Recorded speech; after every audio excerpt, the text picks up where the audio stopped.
First story. Deadbeat brother crashed my car, and my entitled parents lied to protect him. I have an older brother, John, who has always treated me badly. We're just a year apart, but he used to beat me up as kids and always acted like everything I owned belonged to him too. He was the golden child in the family, which made my life hard. So I moved out as soon as I turned 19.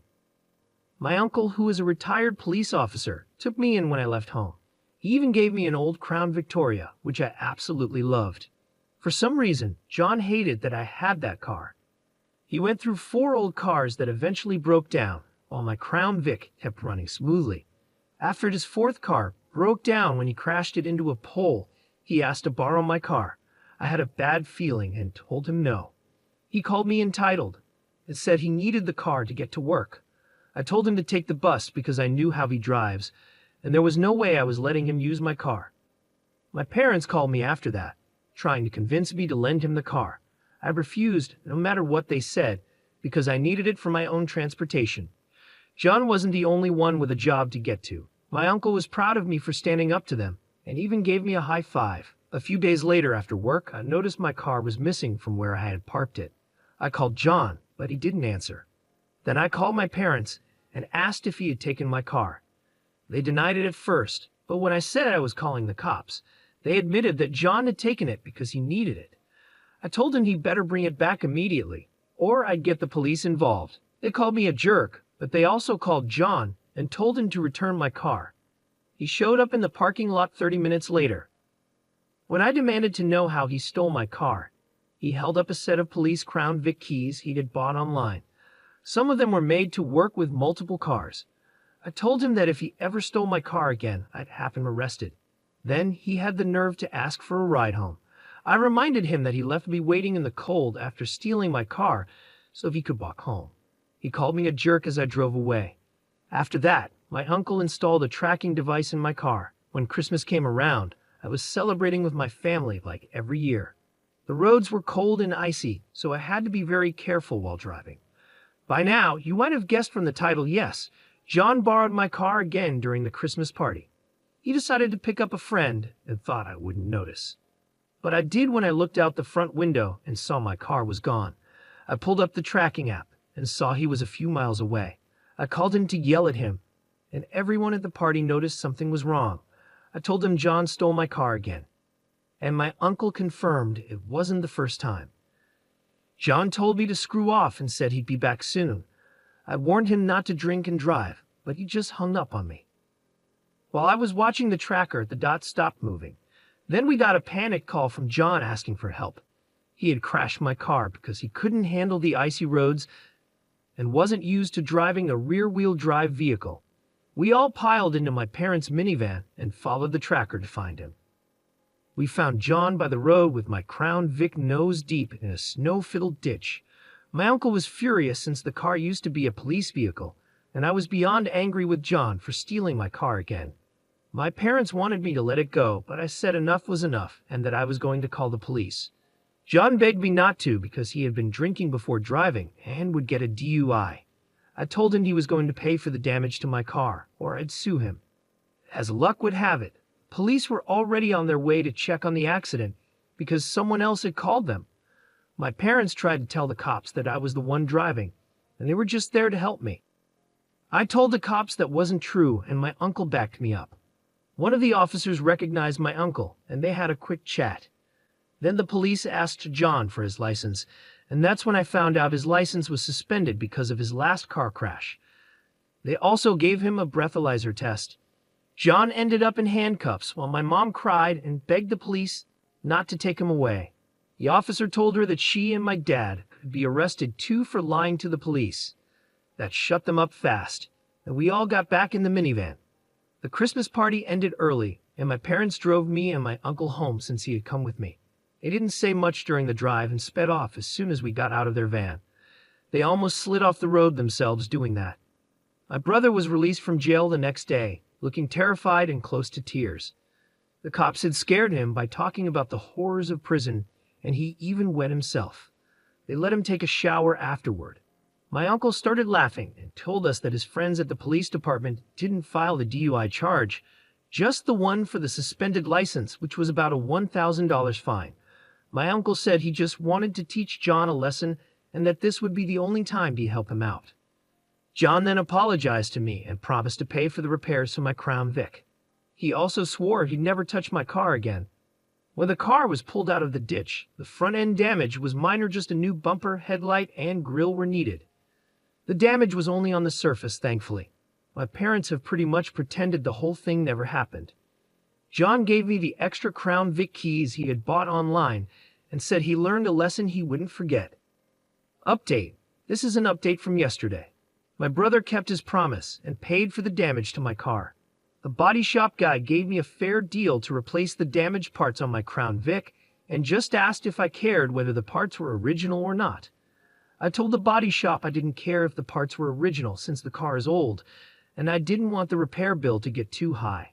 I thought the damage was just on the surface. There was a bit more to fix. The shop said they needed to straighten out some minor damage, but it wasn't anything major. They could handle it easily. There was also a little damage to the fender panels, but they assured me it was easy to fix, especially since I didn't mind if everything wasn't perfect. The new parts would be painted to match the car, so that was good news. My brother paid the body shop in cash right away after getting the repair quote. He seemed eager to hand over the money and said goodbye politely. I won't say how much it cost, but it definitely hurt his savings, especially after paying the fine for driving without a license. He was hoping to get a new car, but now he can't until his license suspension is over, which I think will be a while. My parents had given my brother a ride to the body shop, and after he left, they stayed behind to scold me for making him spend all his money fixing my car. I could tell they were about to say something about how I should have just let him use my car in the first place, and how this all could have been avoided if I had. But something inside me snapped, and I cut them off. I finally let it all out. I called them out on everything, the favoritism, how they've always treated my brother as more important than me. I reminded them that I had to move in with my uncle just to get away from their unfair treatment. I told them how they let my brother steal my car and then tried to lie about it until I threatened to call the police. They even tried to lie to the police by saying I was the one driving when my brother crashed my Crown Vic. And now they were mad at me for making my brother pay for the damage he caused by stealing my car on Christmas Eve, driving without a license and while drunk. By the time I finished, I was out of breath. I was nearly out of breath. My mother was crying and my father's face was bright red, looking like he was about to explode. But instead of shouting, he took my mother by the hand and started to leave. Just then, a guy sitting near the door blurted out, "You guys are narcissists." That was all it took to push my father over the edge. He started attacking the guy like a madman. My dad isn't small, and he knows how to throw a punch, so he beat the poor guy badly like a wild gorilla. I yelled for the clerk to call the cops, and they did. When my father heard that, he bolted out the door and drove off, leaving my mother crying in the lobby. The police had to pick him up at home, and surprisingly, he cooperated when they arrested him. But now he's facing charges for assault. The guy my father beat up had a badly swollen black eye, a possibly broken nose, and a concussion. I was there when they put him in the ambulance to take him to the hospital. My mother has been calling me, crying and blaming herself. My uncle says it's about time my dad got some karma, and my brother is doing everything he can to stay out of it. This is not how I thought things would turn out. Update. My father is out of jail now, and I've been told he looks terrible. My mother paid his bail, and when he came out, he looked almost as beat up as the guy he attacked. Apparently, he picked a fight in jail over the weekend and got jumped by other inmates. My uncle went with my mother when my father was released and described what he looked like to me. He said my dad has 2 black eyes, dark bruises all over, a fat lip, and is missing a tooth. My uncle said my father didn't try to blame me for anything this time. He barely spoke at all. He just got into the minivan with my mother and went home. I managed to get in touch with the guy my father beat up. A friend of a friend knows him. I'll call him Scott for now. My father beat Scott up pretty badly. Scott has a concussion from hitting his head against the wall after being punched several times. His nose is indeed broken, and he's in a neck brace. He spent 3 days in the hospital. When I asked him what he planned to do, he confirmed that he's going to sue my father and has already spoken to a lawyer. I told him to do what he needed to do, but I don't have any more details about the case. My friends and I put together a gift basket for Scott, and we all chipped in some money since he won't be able to work for a while. Even my uncle contributed, even though he didn't have to. Scott was very thankful when we gave it to him. My mother hasn't tried to call or text me since my father was released, but my brother texted me that she's still been crying a bit, and my father has been mostly silent since he got home, hardly leaving the couch. The last time my father was like this, he didn't speak to anyone for at least a week, but this situation is much worse than what made him go silent last time. Final update. I know it's been months, but I finally have an update. The guy my father beat up is doing fine now, though he still needs to get his nose fixed. The rest of his injuries have healed well. He filed a lawsuit against my parents, and at first my father was determined to fight it, but he eventually changed his mind. Why? Well, for a few reasons. First, someone broke several windows on my parents' minivan in the middle of the night. My uncle said the police think it was done with a BB gun, but they couldn't find out who did it. My father replaced the windows himself, as he's done that before, and there hasn't been any more vandalism since. I think whoever did it might be connected to the guy my father beat up. Second, a lawyer told my father that he had no chance of winning in court. There was CCTV footage as several witnesses, including me, and no judge would side with him. The last thing that made him change his mind was when my mother threatened to divorce him. That seemed to be enough for him to finally give in. They settled the lawsuit in mediation before it went to court, but I don't know how much my father paid because my mother won't tell me. I'm guessing it was a lot. As part of the agreement, my father also has to go to anger management classes. I've only seen my father a few times in the past few months, and it's clear he's still mad at me. He avoids looking at me and always seems angry. But after everything that happened, he can't justify his anger anymore, not even to himself. He just sits quietly and fumes. He's also cut back on drinking a lot, probably because it's one less expense for him and my mother to worry about. As for my brother, he'll be glad to know he's been trying hard to make things right with me. He moved out of our parents' house and is living with a friend now. He got his license back, but doesn't have a car yet because he can't afford one. Instead, he rides a bike to work. His relationship with our parents is more strained now, though. After a while, our father started blaming him for everything that happened over the holidays, and our mother had to calm him down. My father is a lot calmer now since he started going to anger management, but it's clear he still doesn't like me. It's not like my parents are suggesting family therapy or couples therapy. I think my father doesn't want more people telling him he's wrong, and my brother and uncle agree with that. My father is still working, though his clients dropped off for a while. He's back on his feet now. My mother says he wants to get dentures for his missing teeth. It turns out he lost more than one tooth after getting out of jail. Initially, it was just one, but several of his upper teeth were already in bad shape, and he had to have more pulled. Now he's missing 5 teeth on the upper left side of his mouth. A lot of people criticized my uncle for keeping my brother's DUI from being filed, and I had mixed feelings about it too. My uncle read many of the comments and finally said, after a few months, that he'd never do something like that again, no matter who it is. I agree with him, and my brother understands too. So no one will ever expect my uncle to just fix things if they get arrested again. So that's my final update. See you all later. P.S. Yes, my car is doing fine. It has a tracker and a kill switch now, and there have been no mechanical issues since it was repaired. I think this story might be fake because everything seems too convenient, but I'll keep updating as the original poster shares more. Second story. My deadbeat husband left our toddler and baby on a busy road, and they almost died, so I packed my bags and left. Now he's begging for forgiveness. What should I do? Hey Reddit, I need to share what happened because I'm still shaking. I'm 27 and have been with my husband, who's 32, since 2024. We have a 5-year-old daughter and a newborn son. But tonight, something terrible almost happened. My husband has always had trouble focusing, but I never thought it would go this far. Our neighborhood is laid out strangely, with cars speeding by all the time. I was folding clothes when I suddenly heard our daughter scream, "Dad, help." That scream made me drop everything and run outside. What I saw made my heart stop. Our newborn stroller was rolling toward the busy street. I screamed and ran as fast as I could, barely stopping the stroller in time. My daughter had fallen and scratched her hands and knees while trying to chase after the stroller.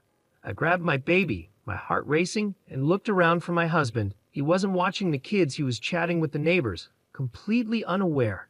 The anger I felt was like nothing I've ever experienced. I stormed up to him, shouting in disbelief. He looked shocked at first, and then realized what had almost happened. He started apologizing and crying, but it was too late. I couldn't understand how he could be so careless, so blind to our daughter's screams and the stroller rolling away. I packed up the kids and left. I'm staying with my parents now, and they're on my side. But my husband keeps texting and begging for forgiveness, saying it was just an honest mistake. But I can't get over the fear of almost losing my baby because he couldn't focus for even a second. My daughter got hurt because he wasn't paying attention. I almost lost my son because he wasn't paying attention. I can't stop crying. I wish this had never happened. I'm sorry this is short, but I just want to hold my babies, and I can't stop shaking every time I think about it. What if I had been just 1 second late? Would I have been planning a funeral? I left the house because I hated it. I didn't feel like it was safe for the kids with all the traffic, and I was right. It's my husband's workhouse, and I can't be running around either. I had a C-section less than 5 weeks ago. A lot of people are asking why I wasn't watching the kids myself. I was doing their laundry like any parent does while my husband took the kids for a walk to spend time with them. He caused this situation all by himself. This has never happened before, so how was I supposed to know? People are asking why I didn't get him checked out. I'm not his mother. He's 32 years old. I'm tired of people acting like I have to parent my husband while I'm also taking care of a newborn and a toddler and still healing from a C-section. I even tore my stitches when I ran to save my baby. I don't care if it was his ADHD. The court wouldn't care either. If he had killed my child, he would have gone to prison, no matter what. Relevant comments and additional information from the OP. A specific comment mentioned, okay, he was 99% wrong, and I'd be furious just like you. But I'm a little confused about the situation. Why was your baby left unattended in a stroller? How did the stroller end up in the road if you were at home? Is it normal for your baby to be out front in the stroller while your toddler plays outside? Maybe it was a freak accident. As a mom, I have to be honest, most of us have had near-death experiences with our kids. We could be naive and expect our little ones to have more awareness and survival skills than they do.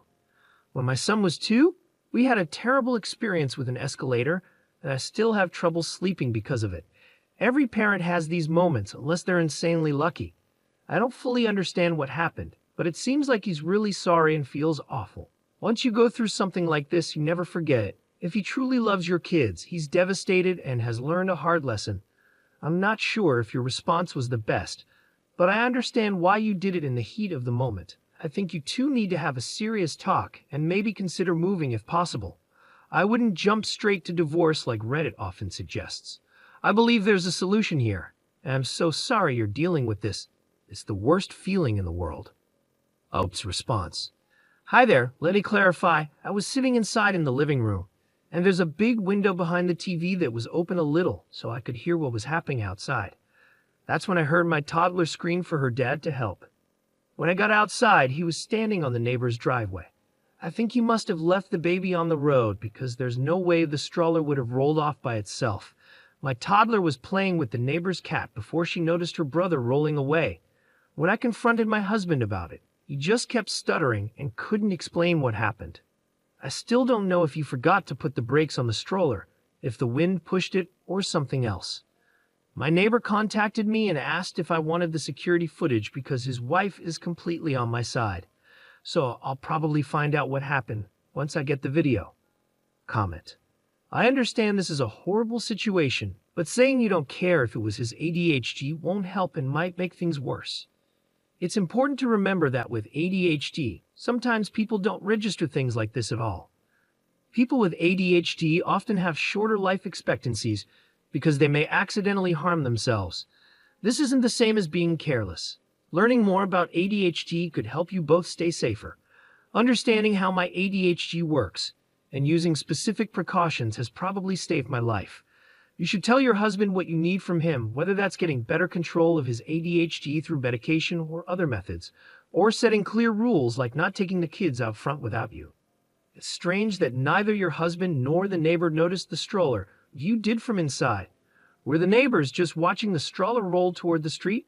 Was your husband somewhere where he couldn't see it? Were you already heading outside when this happened?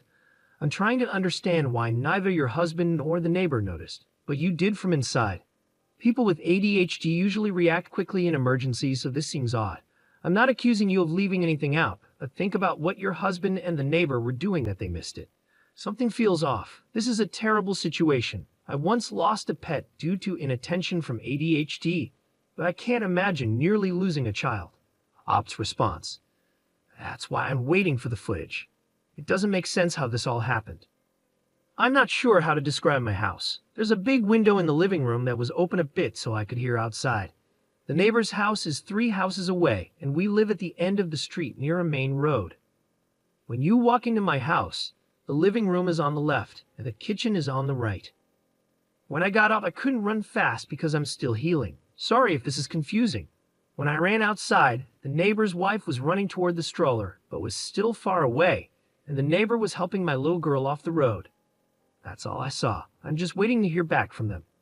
My husband was just standing there with his hands on his head, doing nothing. Comment. I was shocked when I read what happened. Are you okay?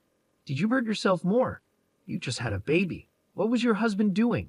Being outside with small children, especially near a busy street, should be like watching them swim. Anything can happen in an instant. I hope you're okay. Do you have cameras in your house? I wonder how long your husband was talking to the neighbor. Op's response. I tore my C-section stitches and had to go to the ER. While I was there, I made sure my little girl got her knees and hands bandaged up. The crazy thing is, I didn't even realize I was bleeding until I was in my parents' car. My mom noticed and panicked, taking the baby back to their house while my dad took me and my daughter to the hospital. Update 15 hours later. The neighbor's wife sent me the footage, and I just can't believe what I saw. My husband was walking with the stroller, and our toddler was in front of them. When they passed the neighbor's house, the neighbor was outside washing his car, and our toddler saw his cat and stopped to pet it. My husband stopped too, but he left the baby on the road. He didn't even bother locking the stroller wheels and walked all the way up the driveway without looking back.